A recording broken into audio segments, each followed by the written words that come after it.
Coucou tout le monde et bienvenue sur ma chaîne. Alors j'espère que vous avez passé tous de bonnes fêtes, vous avez passé un bon réveillon. Je pense qu'il y en a d'autres qui vont continuer aujourd'hui puisqu'on est le 25. Mais je pense qu'il y en a pour certains déjà que le Père Noël est passé. Et moi c'est mon cas, donc je vais vous faire un petit retour de ce qu'il m'a laissé au pied du sapin. Alors tout d'abord j'ai le Père Noël d'Alliance Magique qui est passé. Puisqu'il y a un petit moment de ça, il y avait eu un concours sur la chaîne, je crois que c'était sur Facebook, un petit concours donc d'Alliance Magique et j'avais la chance d'avoir gagné ce concours. Et donc j'ai reçu leur colis juste avant Noël. Il y avait bien marqué qu'il ne fallait pas l'ouvrir avant Noël, donc c'est ce que j'ai fait. Et je vais vous faire donc découvrir ce que m'a apporté le Père Noël d'Alliance Magique. Alors je mets des lunettes. Alors tout d'abord, j'ai eu un joli livre, Les songes de la Louve. Donc c'est de Diane Lablanche et de Marie Coquesine. Coquesine. Peut-être que je ne prononce pas très bien. Euh, je vais vous lire donc la quatrième de couverture pour que vous ayez une idée. Je pense que c'est un livre de contes ou d'histoire. Alors, il existe un lien ancestral et sacré entre la femme et la louve. Les femmes ont oublié, mais les louves se souviennent. Gardiennes de ce qui a été enfoui, mais qui ne demande qu'à surgir à nouveau. Et quand la louve s'assoupit, ces songes reflètent les multiples facettes qui rendaient les femmes si complexes et complètes, si puissantes. Ces songes rappellent cette sagesse qui était leur héritage et leur responsabilité. Entrez, entrez dans cette grotte humide et chaude, dans ce ventre de la mer. Prenez place autour du feu. Renformez, renformez la magie du cercle et écoutez. Reformez, pardon, la magie du cercle et écoutez. Laissez-vous bercer par les songes de la louve. Souvenez-vous avec elle de toutes ces vies qui vous ont précédé et constitué et de la force de votre sang. Les yeux clos, laissez-vous aller à explorer cette dualité en vous qu'il faut harmoniser, votre pouvoir de création et de destruction, votre nature d'accoucheuse et de guerrière, la solitude nécessaire et la sororité. Laissez parler votre sensualité, votre intuition, le sauvage et l'indomptable, et l'amour. Alors vous entendrez l'appel hurler sous la lune pleine. Chaque conte s'accompagne de mise en pratique afin de vous permettre d'aller plus loin, de creuser un peu plus profond, d'avancer un peu plus sur ce chemin qui vous ramène à vous. Donc apparemment, il s'agit de plusieurs contes, plusieurs petits contes. Et oui, il y en a quand même quelques-uns. Donc c'est un livre de 100 et quelques pages, je crois, 165 pages, avec des petites illustrations. Voilà. Donc, eh bien, écoutez, ça va être mon livre de chevet. Hein, je vais lire quelques histoires un peu tous les soirs, et puis je viendrai vous faire un retour sur ce que j'ai, ben, sur ce que j'en ai pensé. Alors, le deuxième livre que m'a offert le Père Noël de l'Alliance Magique, ce sont l'herbier des sorcières. Alors, c'est pareil, je vais vous lire. Donc, c'était aux éditions d'Anaé, donc là, toujours, par Agel. Et donc, je vais vous lire la quatrième de couverture pour vous donner une idée de ce que ça parle. Un herbier, c'est construire une méditation continue sur notre place dans la nature et notre rapport à celle-ci. C'est réapprendre les gestes ancestraux, les quêtes de savoir, ce que la nature nous offre. C'est refaire le chemin des sorcières des temps anciens, comprendre les plantes, apprendre à les utiliser au quotidien. N'est-ce pas là la magie véritable? L'harmonie avec notre environnement? Reconnectez-vous à vos sources intérieures avec les plantes. Agel, auteur de la médiumnité, est spécialisé en anthropologie, sociologie de l'ésotérisme et des spiritualités. Pratiquante de la magie, pandéiste, elle aime comprendre et explorer les différentes spiritualités païennes, européennes, au travers de la théorie, de la pratique et de l'écriture. Donc, c'est un livre où je vais découvrir sûrement énormément de choses sur les plantes. Donc, apparemment, les plantes, il y a même, je vois des cristaux aussi. Donc, il doit y avoir des plantes qui sont liées aussi à des cristaux. Il y a des photos aussi à l'intérieur qui représentent donc les plantes. Là, je suis tombée par hasard sur cette page et vous voyez que ça correspond au gui. C'est vraiment la période adéquate. Il y a de très jolies représentations de plantes avec cette imitation un petit peu de parchemin. J'aime beaucoup ce style de livre avec imitation parchemin. J'aime bien tout ce qui ressemble. Vraiment, ça fait un peu livre à l'ancienne.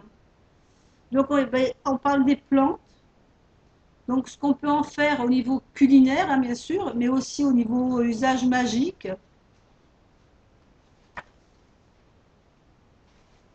Je vous montre une dernière fois les photos.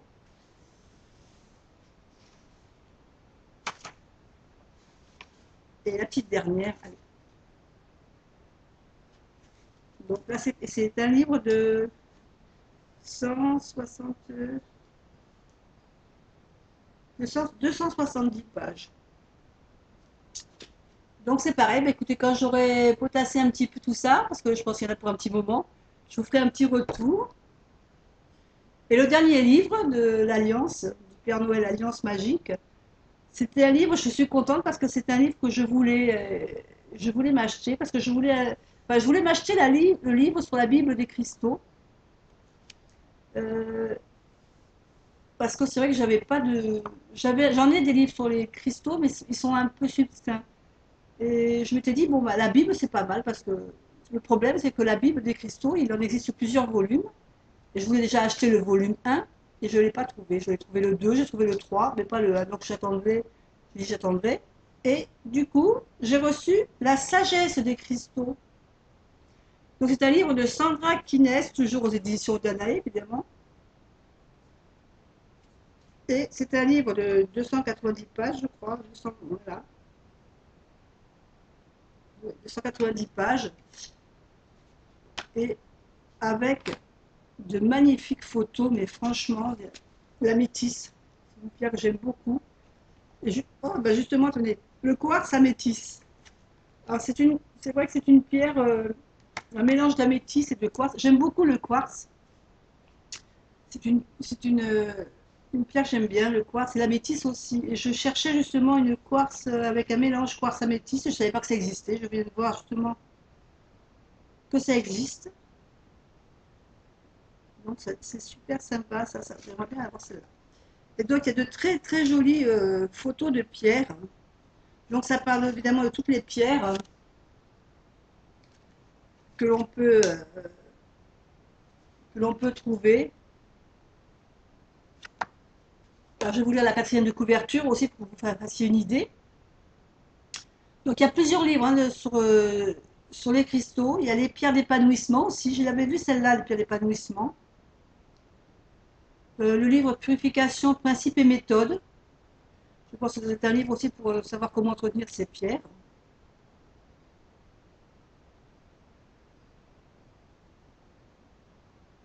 Alors c'est pas que pour les pierres, c'est pour purifier les lieux, aussi les objets. Donc ça peut être intéressant aussi à.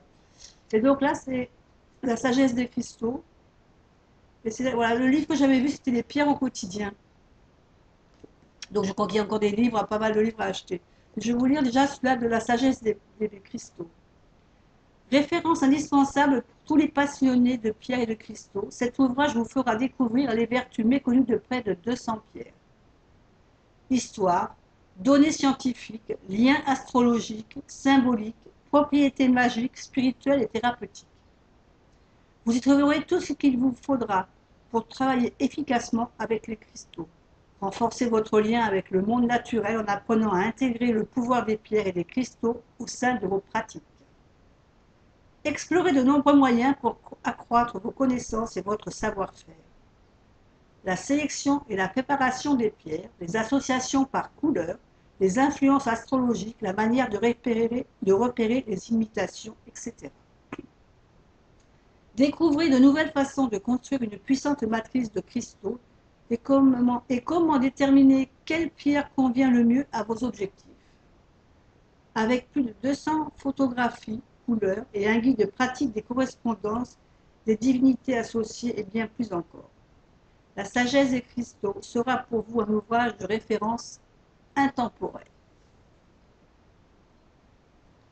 Voilà, donc je remercie le Père Noël d'Alliance Magique parce que c'est vraiment de très beaux livres. Merci beaucoup. Et je vois que j'ai beaucoup de lectures à faire. C'est super.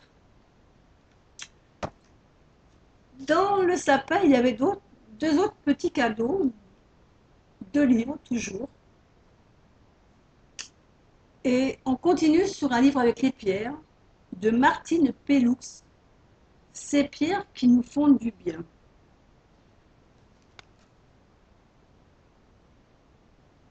Alors, c'est un livre il y a une 160aine de pages. Mais c'est un livre sur les pierres, mais qui est fait différemment de ce qu'on trouve en général. Parce que ça, c'est un livre que j'ai trouvé, je ne dis pas de bêtises, c'est un livre que j'ai trouvé dans les nouvelles galeries, au rayon de leur livres ésotériques. C'est quand je suis allée chercher mon dictionnaire, ma Bible des cristaux, et j'en ai trouvé des livres sur les cristaux, mais bon, j'étais pas emballée. Et celui-là, il m'a plu parce que il est fait différemment. Là, on vous marque, trouvez la pierre qui correspond à votre personnalité, votre signe astrologique, vos émotions. Et c'est vrai que des fois, on a envie d'une pierre, on a quelque chose, soit parce qu'on, pour la concentration, par exemple, on a besoin de quelque chose pour la concentration, alors on va réfléchir, qu'est-ce que je vais prendre comme pierre. Là, on prend ce bouquin, et il est fait par thème, c'est-à-dire que si je cherche, par exemple, alors j'ai parlé de concentration, ben voilà, si je cherche une pierre pour la concentration, on me propose des pierres justement pour travailler sur ma concentration. Et en l'occurrence, ici, on me propose l'agate, la cornaline, la fluorine ou le quartz fumé. Alors, je vous montre comment ça s'est présenté. Je ne sais pas si vous voyez bien, peut-être pas trop. Voilà, donc ici, on vous montre, on vous dit pour la concentration et on vous propose les pierres. Et comme ça, c'est vraiment fait par thème. Je trouve que c'est bien fait. Voilà, quelqu'un qui a beaucoup d'angoisse, d'anxiété, qui veut travailler sur ses angoisses, on lui propose l'ambre ou l'améthyste. Donc je trouve que c'est pas mal. C'est pas un bouquin, c'est pas des bouquins qu'on trouve souvent sous cette forme-là. J'ai trouvé ça sympa. Ça changeait un peu de ce qu'on trouve. On en trouve aussi pour la motivation, pour l'introspection, pour l'harmonie, la clarté d'esprit, pour l'enthousiasme, le discernement, sur du chagrin, pour avoir la bonne humeur, sur l'amour, l'agressivité. Et ensuite, on en parle aussi pour les pierres avec leurs couleurs claires, foncées, les influences qu'elles ont. Franchement, je pense qu'il va être intéressant ce livre également sur les pierres. Je vous ferai un retour aussi quand je l'aurai un peu lu. Et le dernier, mais celui-là, vous l'avez peut-être déjà vu, puisqu'on en avait pas mal sur la toile, Au rythme de notre terre-mère. C'est un livre de Catherine Sorolla-Ménassieux. Et c'est cheminer au fil des saisons selon la tradition chamanique amérindienne. Alors, c'est une sorte de... On peut s'en servir, c'est un petit agenda quelque part aussi, hein, mais qui nous propose donc les traditions. Il y a énormément de lectures à faire avant d'arriver à l'agenda du mois. En plus, il est agréablement décoré. Voilà, au rythme de notre terre-mère, cheminer au fil des saisons selon la tradition chamanique amérindienne. Alors, je ne sais pas, regardez, mais c'est tous ces dessins un peu aquarelles, mais délicats. Ce sont des dessins très délicats. J'aime beaucoup les dessins qu'il y a sur ce petit agenda. Il y a un petit agenda ou quelque chose qui peut nous permettre de noter les petites notes à se rappeler. Parce que c'est vrai que l'agenda, c'est assez... c'est peut-être un peu juste au niveau de l'agenda. Les cases sont petites. Donc là, on parle par exemple, du symbolique des 4 saisons.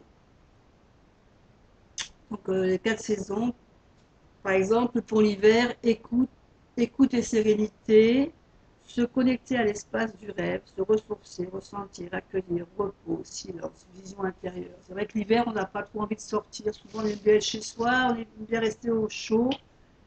Et c'est vraiment la période où on aime bien ben, bouquiner, tout ça. Et c'est vrai que c'est se ressourcer, ressentir, accueillir, c'est vraiment voilà, le repos. On aime bien ce genre de choses. En plus, donc, on nous explique aussi le symbolique des 4 directions.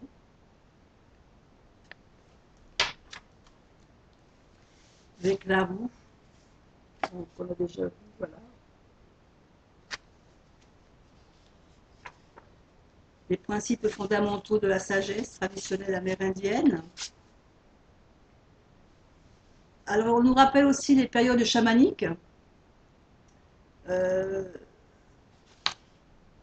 les 13 pleines lunes, les symboles, les rituels qui y sont liés.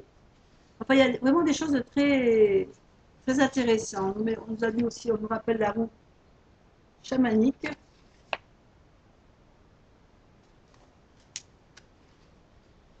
Et donc, il y a plein de choses, voilà, la vie pratique de cheminer au fil des saisons.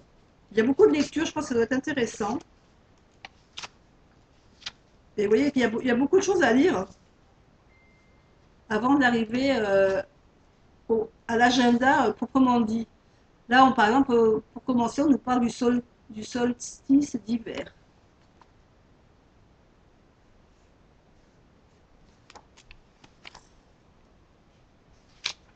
Et enfin, on arrive donc, à la première période qui s'appelle la période du renouveau, qui est donc du 22 décembre au 19 janvier, c'est-à-dire la période actuellement que l'on vit, avec donc une image du loup. Donc ça, c'est la première page.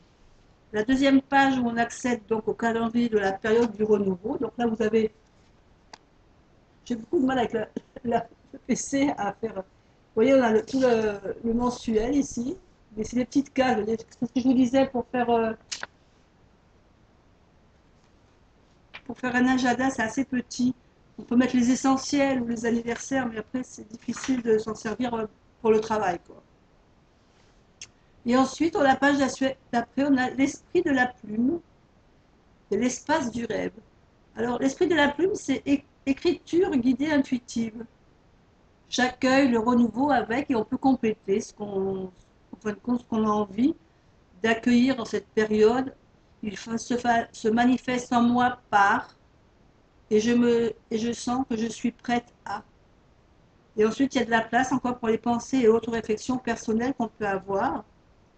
Et l'espace du rêve, c'est d'autres pages donc, où on peut marquer les rêves qu'on fait, qu'on aimerait faire, ou les rêves qu'on fait des fois même éveillés. Et tout ça sur des fonds pastels, de plumes, d'attrape-rêves. C'est très joli, je trouve que... Je crois que j'aurais même pas envie d'écrire dessus parce que je trouve dommage de l'abîmer. Et donc voilà, après nous passons donc à l'autre période, donc ce qu'elle appelle la période de l'épuration du 20 janvier au 18 février. Et donc on a à nouveau une image qui représente cette période. Je ne sais pas si vous voyez bien, avec le calendrier, toujours des dessins sympathiques. Et toujours pareil, l'esprit de la plume et l'espace du rêve qu'on retrouve tous les mois. Voilà, et c'est comme ça toute. Oh là là, qu'est-ce qu'elle est jolie celle-là. Voilà, voilà, pour tout le long, c'est comme ça. Et ensuite, à chaque période, donc on a quand même une explication sur quelque chose. Voilà, je vous montre les photos parce que franchement, si ça vous plaît, vous rendiez compte. C'était pour le printemps. Voilà, et tout ça jusqu'à la fin du livre. Franchement, crois que c'est un joli bouquin. Alors, je crois que d'ailleurs qu'il existe un jeu. Ah ben voilà, justement, il y est. Le coffret des animaux guides. Elle a sorti également, parce qu'à l'intérieur, elle parle, toutes ces photos, toutes ces gravures qu'on voit sur les pages sont sorties de cet oracle qu'elle a fait, le coffret des animaux guides. Alors je l'ai vu, hein, le coffret des animaux guides. D'ailleurs, on a une petite représentation des cartes ici. Mais je ne sais pas si vous le voyez bien. Ça, on a les représentations des cartes que vous avez ici. Mais c'est vrai que les cartes, bon, les dessins sont jolis, hein, mais je ne sentais pas l'utilité d'acheter les cartes. Je me suis dit qu'une fois que j'aurai lu le livre, je verrai après si je trouve nécessaire de l'acheter. Mais là, j'en sentais pas le besoin pour l'instant. Mais il faut savoir qu'il existe donc les cartes que vous pouvez associer à ce livre. Voilà, je vous ai fait le retour du Père Noël, qui j'ai bien été gâtée. Je vais vous proposer maintenant, pour terminer cette petite vidéo, un petit tirage avec mon oracle des anges divinatoires et mon petit ange, ma chaîne associée toujours, qui est toujours avec moi, avec sa petite bougie. Puisque je ne sais pas si vous le savez, mais quand on travaille avec les anges, il est toujours recommandé d'avoir une petite bougie avec eux pour les remercier, et les faire venir et en même temps les remercier. Donc on va tirer une carte pour savoir ce que les anges ont à nous dire en ce jour de Noël. Quelle est leur recommandation?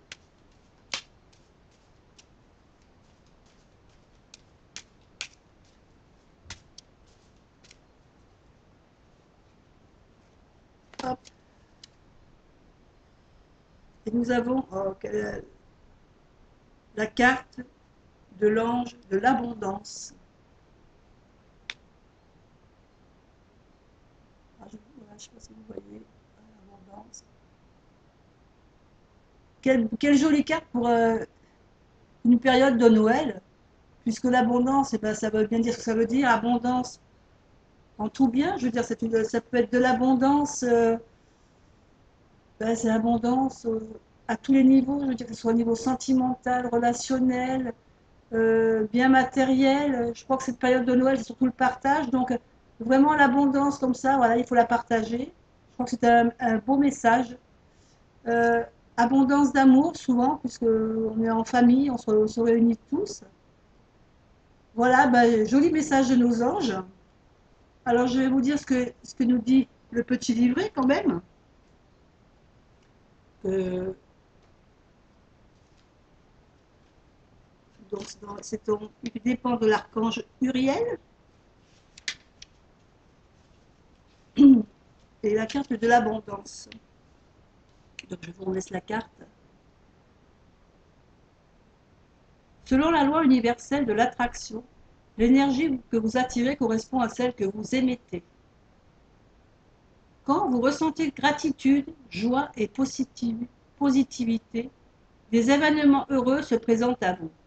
Alors que si vous focalisez votre attention sur vos manques, la chance et la prospérité restent toujours hors de portée. L'ange vous rappelle que l'abondance est le fruit de votre propre énergie positive. Pour l'attirer, appréciez ce que vous avez déjà. Aimez votre famille et vos amis. Rendez grâce pour la nourriture que vous mangez et les vêtements que vous portez. Sachez que vous en aurez toujours suffisamment. Souvenez-vous que plus vous partagerez avec les autres, plus vous recevrez en retour et vous en serez submergé par les cadeaux de l'univers.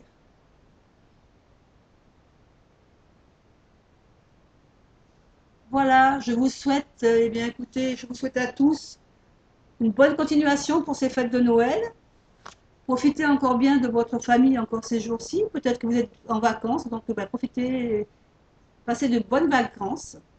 Et je vous dis, eh bien, écoutez, on se retrouve bientôt pour une autre vidéo. Au revoir.